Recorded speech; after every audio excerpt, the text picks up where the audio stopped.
Well, let me wish you a good morning. Glad that you are here. I'm grateful for your presence. In this class, we are studying the book of Acts, and we are in chapter 23, and we're going to pick up around verse 10. Chapter 23 of Acts, around verse 10.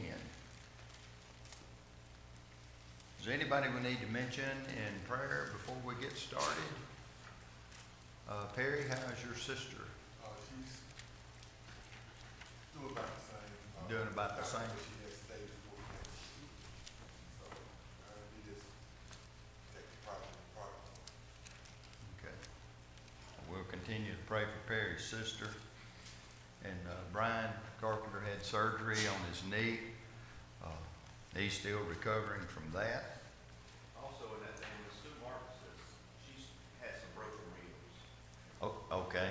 Yeah, I saw where she had went to the emergency room, I think, last week. A lot of pain.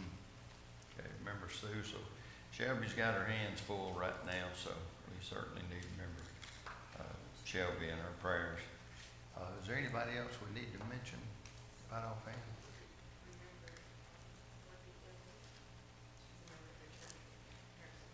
Okay, Dorothy Elliott. Okay.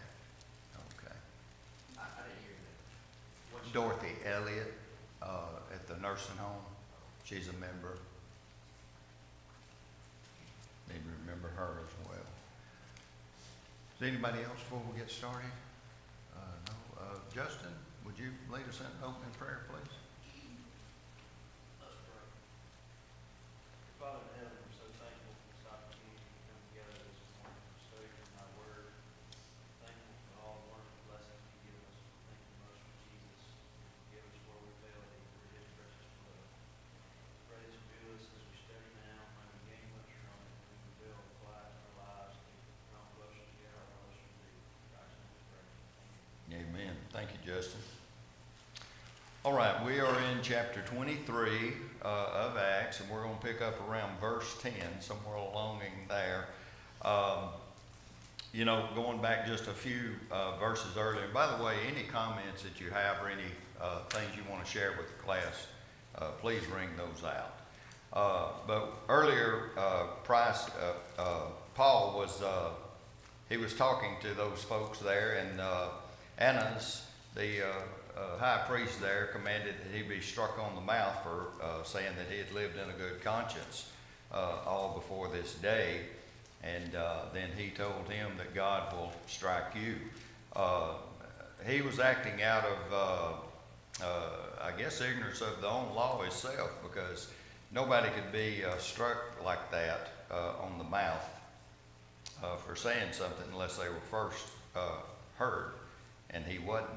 So Paul also, he considered the crowd that was there, and he saw that it was a mixture of the Sadducees and the Pharisees, and he knew they disagreed completely on the resurrection of the Holy Spirit, or resurrection of Christ, rather. And they didn't believe in the resurrection, the angels, or Spirit. Just they adhered only to Genesis through Deuteronomy. But Paul suddenly moved this from the direction of him.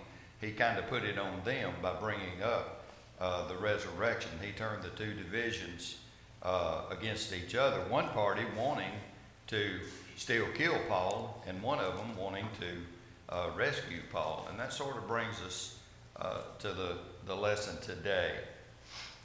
Verse 10 says, "And when there arose a great dissension, the commander, fearing lest Paul might be pulled to pieces by them, commanded the soldiers to go down and take him by force from among them and bring him into the barracks."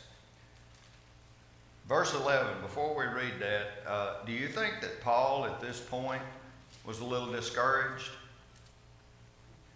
I'm sure he was. Do you think he felt just a little bit what we'd call maybe down and out at this point? Yeah, maybe full of doubt. I mean, think about it. He's now a prisoner. There's no mention of sympathy at all from the Jewish Christians at Jerusalem. His own nation has already tried to kill him within the last 2 days, just narrowly escaping. I would certainly say that Paul needed some comforting. So in verse 11, but the following night, the Lord stood by him and said, be of good cheer. Be of good cheer, Paul, for as you have testified for me in Jerusalem, so you must also bear witness at Rome. So the Lord stood by him. He told him that his future work would be carried out, that he would be able to preach in Rome, that he would fulfill that desire to do that. There can hardly be any doubt by that verse right there that had to be a ray of light to Paul. It just had to be a ray of light. Bill, it's similar to back in chapter 18 when he had the vision. He was told, do not be afraid any longer. Go on speaking. Do not be silent, for I am with you. There you go. Not word for word. But it's close, isn't it? Maybe a reminder of what he told him in 18. That's a great point, Mike. Absolutely. And the Lord promises Christians, today, if you're a child of God, Christ said, I'll never leave you or forsake you. The Christian life is it's the best life. No question about that. But sometimes it's not the easiest life. We're not promised a nice, smooth, paved road. We've heard that. We're not promised a rose garden. Things are going to happen in life that, well, if we had any choice, we'd just assume they didn't. But we can always count on that God will always be there. God always keeps his promises. And like we said, Jesus said, I will never leave you. In 1 Peter chapter 5 and verse 7, I believe it is, Peter says there to cast not a little bit, not some of, but casting all your care on him, for he cares for you. Well, if that wasn't the truth, it wouldn't say it. It just wouldn't say it. So God takes care of his own. That doesn't mean that everything's going to go our way all the time. But just like the old standard song we sing, standing on the promises of God, and the other one, hold to God's unchanging hand. God will take care of you. He really will. Okay, let's look at 12 and 13. Now the Jews here planned to kill Paul. And when it was day, some of the Jews banded together and bound themselves together under an oath, saying that we would neither eat nor drink till they had killed Paul. Now there were about 40 who had formed this conspiracy. Now boy, I'll tell you what, that's pure hatred right there. I mean, can you think about that for a second, to say that your hatred for somebody was so bad that you wasn't going to eat or you wasn't going to drink until they were dead? That's, boy, I tell you what, that is some kind of hatred, isn't it? No question about that. Okay, let's read 12 through, we've read 12 and 13. Let's go 14 here. Then they came to the chief priests, these 40 men that had said they're not going to eat or drink until we have Paul killed. They came to the chief priest and the elders and said, we have bound ourselves under a great oath that we will neither eat or we will drink until we have killed Paul.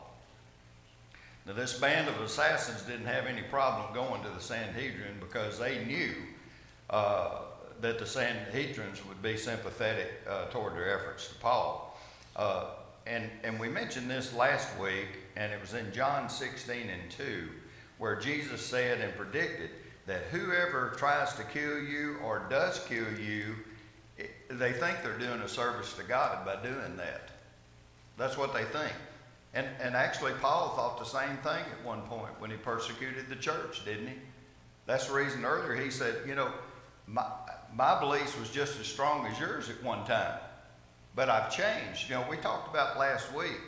We do what we do because it's what we've been taught to do or we know to do. But when we learn better, we do better. Once you learn something, that's not right, I can't go that way. When you learn better, you need to do better. And Paul did. Okay, verse 15. Now you, therefore, together with the council, suggest to the commander that he be brought down to you on the morrow, as though you were going to make further inquiries concerning him, but we are ready to kill him before he even gets there. These assassins was wanting to kill him before he even got to where he was going. Verse 16, and when Paul's sister's son heard of their ambush, he went and entered the barracks and told Paul. Well, first of all, this is the first mention that I'm aware of anyway in the book of Acts of Paul having any family. But he had a sister and he had a nephew. He may have had more than that. In Romans 16 verses 7 and 11, he talks about his kinship that lived in Rome. One person that I was reading about even thought that Paul, that his own family may have even excommunicated him or did away with him because his turn to Christianity. He says, I count everything but loss for the cause of Christ. I've lost everything for the cause of Christ. And, there's people today, I'm sure even here in this country, that family members have disowned their family because they became members of the Lord's church. And that's a sad thing. It certainly happens in other countries. I'm pretty sure of that. But anyway, Paul's nephew heard of this ambush, and he went and he entered the barracks and he told Paul. Then Paul called one of the centurions to him and said, take this young man to the commander, for he has something to tell him. So he took him and he brought him to the commander and said, Paul, the prisoner, called me to him and asked me to bring this young man to you. He has something to say to you. Then the commander took him by the hand, went aside and asked him privately, what is this that you have to tell me? And he said, the Jews have agreed to ask that you bring Paul down to the council tomorrow, as though they were going to inquire more fully about him. But do not yield to them, for more than 40 of them lie in wait for him, like a lion. Can't you just, how a lion just lays in wait, just waiting to pounce? Men who have bound themselves by an oath that they will neither eat or drink until they have killed him. And now they are ready, waiting for the promise from you. So the commander let the young man depart and commanded him to tell no one that you have revealed these things to me. Paul had already been assured by the Lord that he was going to, he done testified to him in Jerusalem. He's going to bear witness to him in Rome. But although Paul had been, safely guarded or assured of his safety by the Lord, that doesn't mean that Paul didn't use all the precautions and the necessary means for his safety. Sometimes when he promises us things, that it doesn't necessarily mean he's going to dismiss the legitimate means by which we must use to carry out his will. I thought of a story that might make this a little more sense than what I just said, but there was a flood that came through a town. And some of you've probably heard this, but a flood comes through a town. It starts getting up to the porch. Well, the man says, I better get on my roof. So he gets on the roof. Well, it gets above the roof. Well, those of us that remembers the old antennas that you have to turn, okay? Well, he's sitting up on top of that thing. The water's done got up to that level. Well, a boat comes by, and the guy says, hey, man, get in the boat. And he said, the Lord's going to take care of me, buddy. Well, then here comes a helicopter. Throws a ladder down. He says, grab the ladder. He says, Lord's going to take care of me. Well, the man drowns. He gets to heaven. He asks the Lord, why didn't you take care of me? He said, look, fella, I sent you a boat and I sent you a helicopter. Okay? So sometimes we have to use, God gave us a brain. We have to use it sometimes. But I've heard people say that same statement, like, Lord's going to take care of me, and he will. But sometimes we have to not help the Lord, but we have to use our means and legitimate things to help that along sometimes. We've got to do our part. I mean, you just can't, you can't say, well, I'm going to jump off that building and the Lord's going to take care of me, okay? You're going to hit that ground, you're going to die, okay? So, like I said, the Lord gave you a brain. We need to use it. But anyway, any comments or anything so far? Okay. So this commander tells Paul's nephew, he says, look, don't you say anything to anybody about this. And the reason for that, because this commander didn't want any interference with his plans, plus he might have thought about the boy's safety. Like if you go telling this, they're going to hurt you too, okay? So the commander says, you just go ahead and go your way and don't you say anything about this. Verse 23, there's no doubt that the centurion sympathized with Paul, making sure that he was safe from this mob to try to seize him and do him harm and kill him. Look what he does in verse 23. And he called for 2 centurions, saying, prepare 200 soldiers, 70 horsemen, and 200 spearmen to go to Caesarea at the 3rd hour of the night, and provide mounts to set Paul on and to bring him safely to Felix, the governor. Well, now this guy wasn't taking any chances, was he? I mean, are you picturing that in your mind? 200 soldiers, 70 horsemen, 200 spearmen. There wasn't nobody going to get to Paul, okay? They wasn't going to do it. They just wasn't going to get him. Verse 25, he wrote a letter to the following manner, or in the following manner.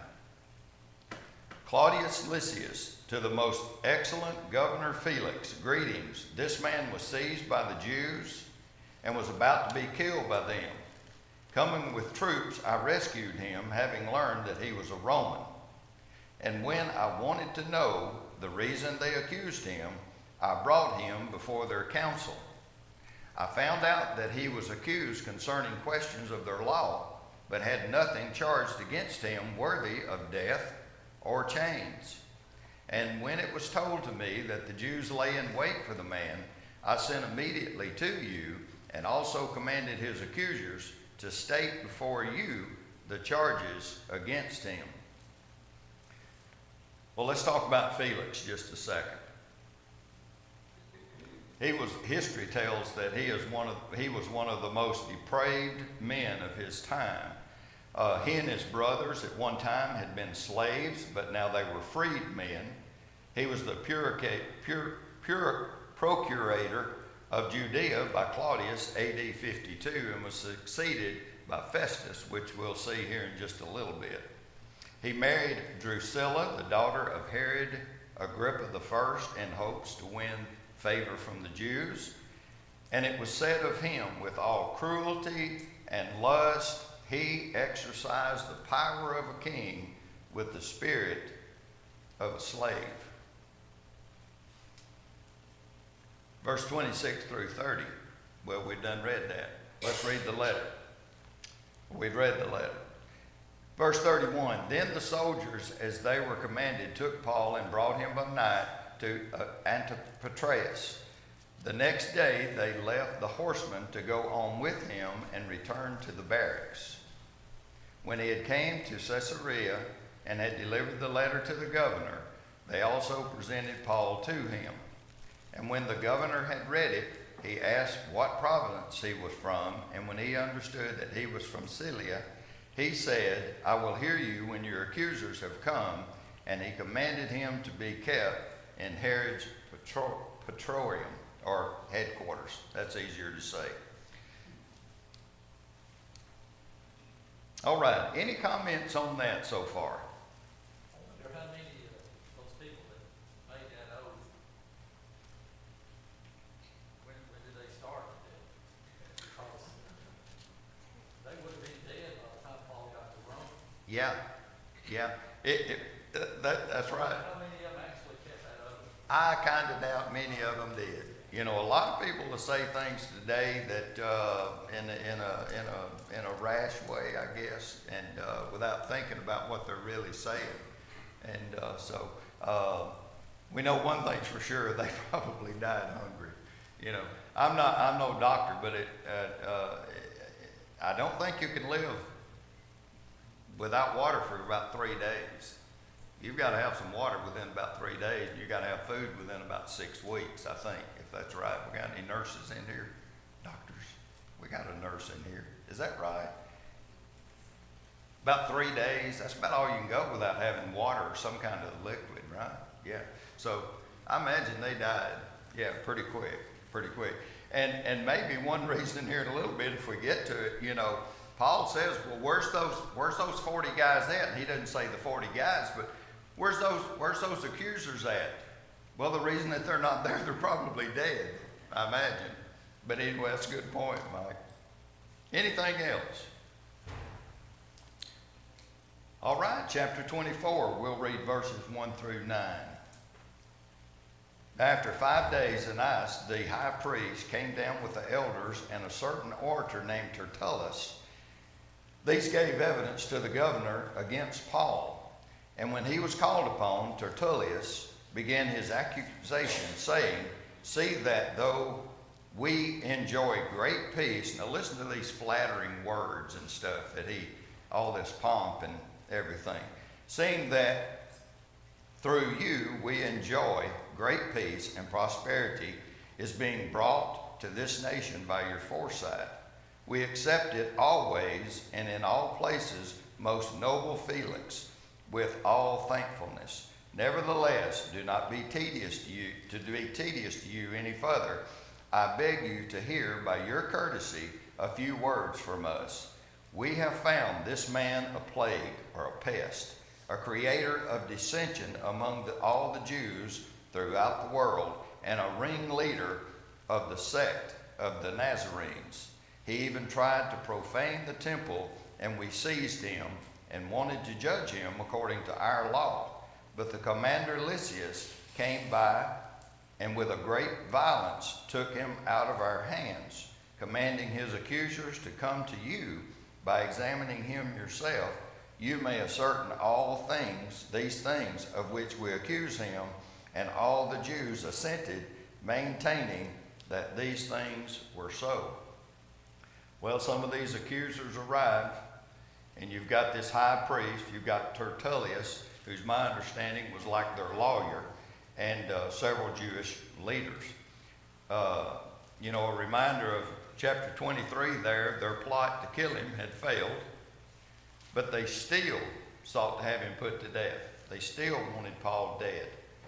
Notice all the flattering words, as we mentioned, by this lawyer making these 3 false accusations against Paul. Number one, that he was a troublemaker, that he was stirring up riots among the Jews around the world, that he was a plague or a pest.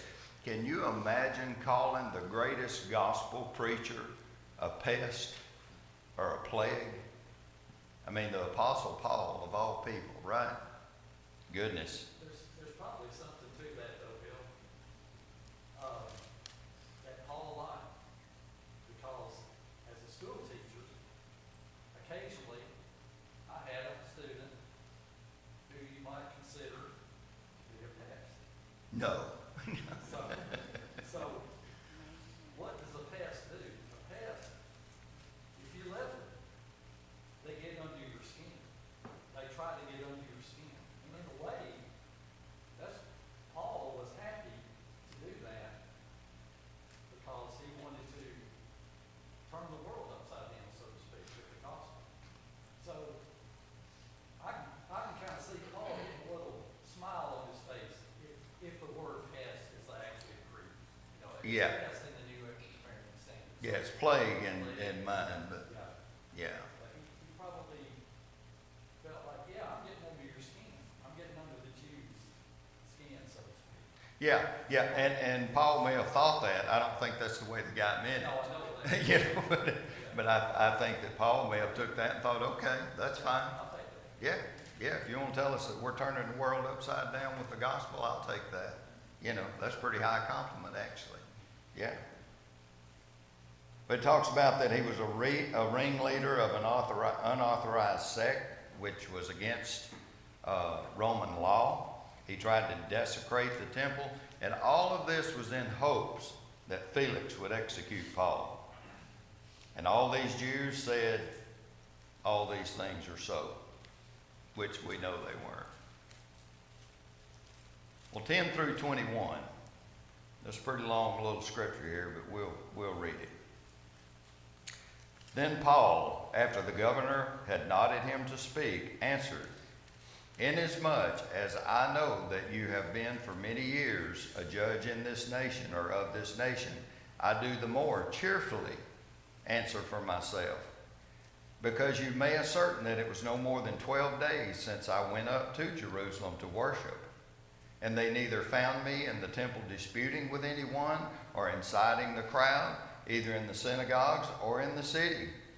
Nor can they prove these things of which I am now accused.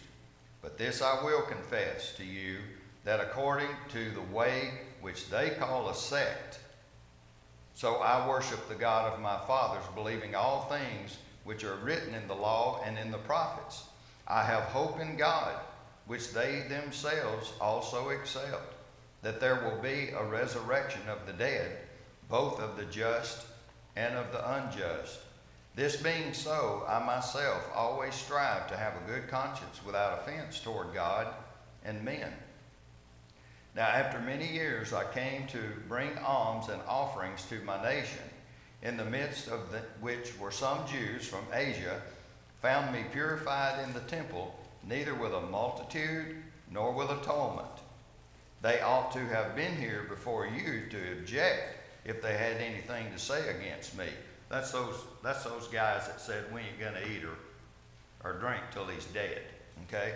So Paul's saying, where are they? Or else let those who are here themselves say if they found any wrongdoing in me while I stood before the council. Unless it is for this one statement, which I cried out, standing among them concerning the resurrection of the dead. I am being judged by you this day. But when Felix heard these things, having a more accurate knowledge of the way, he adjourned the proceedings and said, When Lysias the commander comes down, I will make a decision on your case. I actually read 22, but that's okay. There's a wide contrast between Paul's defense and the accusations that this Tertullius, or this lawyer, made against him. You know, he began his speech by lying with all these flatteries toward Felix and distorted facts. But Paul, on the other hand, was that of frankness and truthfulness. You know, Paul said, I'll cheerfully tell you about me, okay? Paul didn't stand before Felix as a criminal. He was glad for that opportunity to make his defense. Now, Paul mentions here about 12 days because, in verse 11, because you may ascertain that it is no more than 12 days since I went up to Jerusalem to worship. Paul's kind of saying what I'm getting out of that is like, man, when did I have time to cause a riot? When did I have time to bring this tumult? Okay? I was busy. These are some of the things he was doing right here. Day one, Paul arrived at Jerusalem and met with James. He met in Jerusalem to worship, but he also met with James. On the second day, made his first visit to the temple as a Nazarite.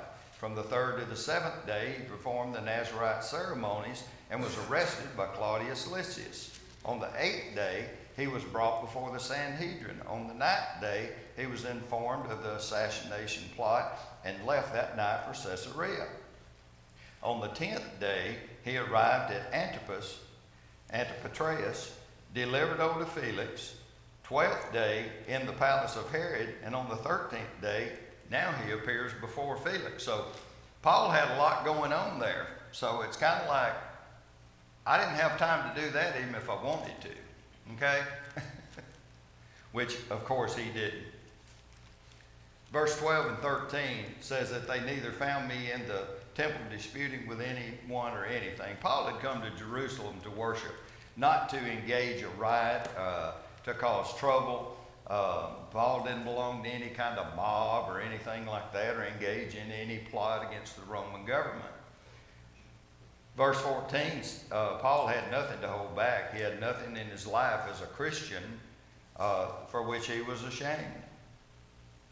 And then it goes on in verse 14, says, which they call a sect. A sect means division or some kind of divergence. Christianity was never a sect, and it's not today. Paul says that he worshiped the God of his fathers, believing in all the laws and the prophets. He had hope in God, which they also themselves accept. So Paul believed in the law of Moses. He believed in the law and the prophets, and he believed that the law of Moses was to bring others to Christ. You know, Paul wrote that, you know, the law is our schoolmaster that brings us to Christ. Christianity was the full ripe measure or the full ripe fruit of Jerusalem. He knew that Christianity was set forth both by the law and the prophets. Jesus himself said, I came not to destroy the law, but to fulfill the law. Paul's saying, look, we worship the same God. This meant Christianity is from God, just as the law of Moses is from God. And he believes in he affirms his belief in the resurrection as well. And you notice how many times Paul brings that up, the resurrection of the dead. He brings that up several times throughout all this. You know, the Sadducees, the Sanhedrin, the Sadducees, they did not believe in the resurrection, but the Pharisees did. I think Paul kept bringing that up, the resurrection of the dead, because that was something that was tied to the Jewish faith. And if he could get them to accept that what he's saying, then it might be easier for him to teach them the gospel of Christ, about his birth, about his death, and about his resurrection, that it might be easier, kind of a way of finding common ground, if you will, you know. And a lot of times today, that's what we need to do too, when we're not compromised. That's a difference. But we need to find common ground when we're trying to teach people the gospel. You know, Bill, not only is it common ground, but it's such, that's where hope comes from. What hope would we have if there's no resurrection? Why would we even need to be here? You know, it's almost like the Sadducees who figure, well, God is going to bless me while I'm alive. But that's as far as it goes. Yeah. You know, no resurrection, no hope of heaven, no hope of an afterlife. Yeah. You know, it's only what you gain while you're in this world, where God blesses you. That's all that could have hope in. Yeah. Yeah. That's not where our hope lies. Yeah. And Paul, was it Paul that said, if Christ not be risen, we among men are most miserable. Yeah. That's the way the Sadducees was. Yeah, it was. Yeah. All right, verse 16 says that being so, I myself always strive to have a good conscience without offense toward God. You know, again, we've covered this earlier too. Paul wasn't saying I'm perfect and I'm sinless, but he had a clean conscience to his fellow man and to God. He's practiced the law and the prophets. You know, he was a Pharisee, sat at the feet of Gamaliel. You know, he had a clean conscience toward God, you know, to that day. Verse 17, after many years, I came to bring alms and offerings to my nation. We're going to see a little bit later on, I think in verse 26, if we get to it, or Mike does, next week. These alms was that sum of money that was gathered for those poor saints in Jerusalem that Paul delivered. Well, Felix had we're going to see this a little bit later. Felix had a little bit different thing about keeping Paul in prison. He thought, alms, well, that's money. And if his friends have money, because in I think it's verse 26, yeah, it says, meanwhile, he also hoped that money would be given to him by Paul that he might release him. So Felix had another thing about keeping Paul in prison there. He thought that maybe some of his brethren would bring money. But every statement, I think it needs to be noted here that every statement thus far and throughout this, that every statement Paul makes is a clear refutation of the charges that are being brought against him. Verse 18, it says, in the midst of some of the Jews neither found from Asia found me purified in the temple, neither with a multitude or with a tumult. Paul hadn't excited any crowd. He hadn't, brought up any tumult of any kind or that kind of thing. And verse 19, we talked about that. They ought to have been here before you to object if they had anything to say. These had to be these 40 men that said, I'll neither eat or drink until we find or make Paul dead. One of the right things to think about, the Romans had no feeling for Judaism or Christianity. But if Paul hadn't done it wrong, he would have been dead. Oh, yeah. They saved his faith Oh, yeah. several times. Yeah. Between God taking care of it, God used Romans to take care of it. Yeah. He hadn't done it wrong. Oh, he'd been dead a long time ago. Well, they didn't see Judaism or Christianity or anything like that. They just wanted to keep the peace. That's kind of all they wanted to do and find favor with the Jews. And yeah, yeah. That's exactly right, Bill. Okay. You know, Bill, word, they use the term the way, and referring to the church and Christianity, and they refer to it as a sect. Things really haven't changed much. You still hear people use the terminology of us as Christians as a sect. Weird, that weird, we're just weird. Yeah. You're right, Greg. I've even heard, Alexander Campbell, you're a Campbellite.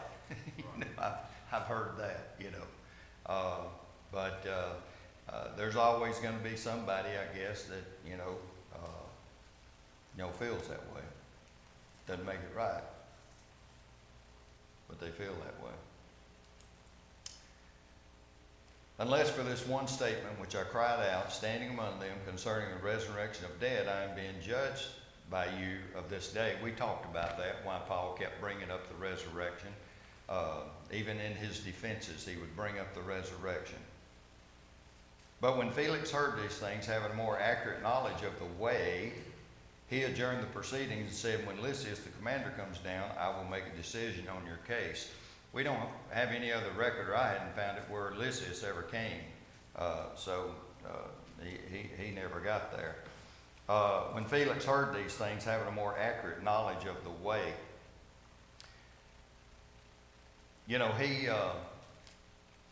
he was over about 4 different places there, so he saw the way Christians acted, the way they treated each other.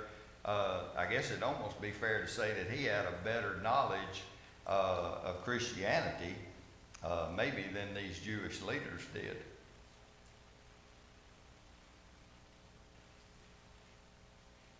Bill, I'm sure that last statement you made about him being more knowledgeable than him, that's part of the problem with it, because he's more knowledgeable about it.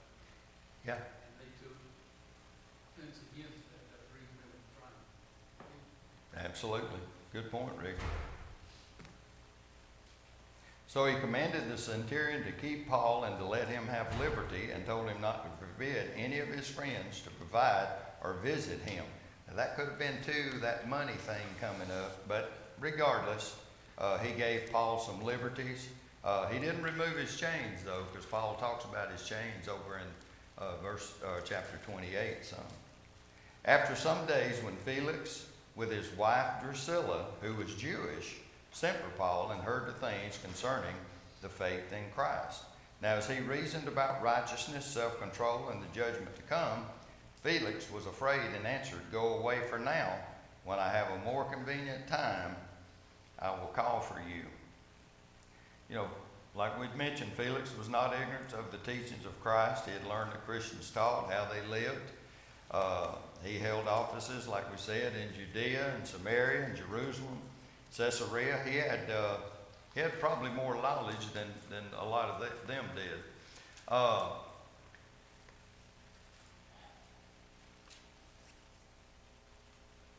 Indulgence was given to Paul, respect to food, lodging, friends, which was good of him to do, but I think he had a ulterior motive there. Let's talk about Drusilla just a minute. And then we got maybe just a couple of minutes.